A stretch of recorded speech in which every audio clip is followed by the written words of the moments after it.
एक महत्त्वाची बातमी अमरावतीच्या जिल्हाधिकारी कार्यालयात बाजुरिया पिता पुत्राचा वाद। विप्लव बाजोरी यांच्या परिषदेचा अर्ज बाद झाल्यावर हा वाद होता। वाद घातल्याप्रकरणी बाजुरिया पिता पुत्रावर गुन्हा दाखल झालाय।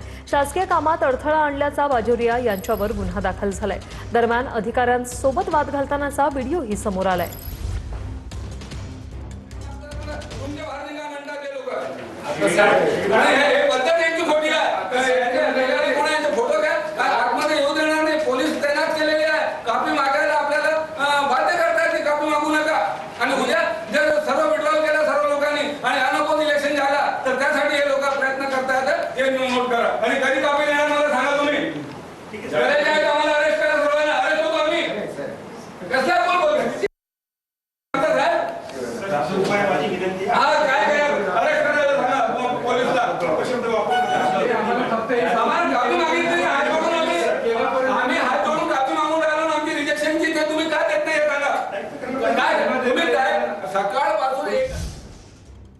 नांदेड परिषदेच्या निवडणुकीसाठी 8 उमेदवार आता रिंगणात। युतीकडून अशोक चव्हाणांचे निकटवर्तीय अमरनाथ राजूरकरांना उमेदवारी, तर नांदेडसाठी महाविकास आघाडीचा उमेदवार अजूनही ठरलेला नाहीये।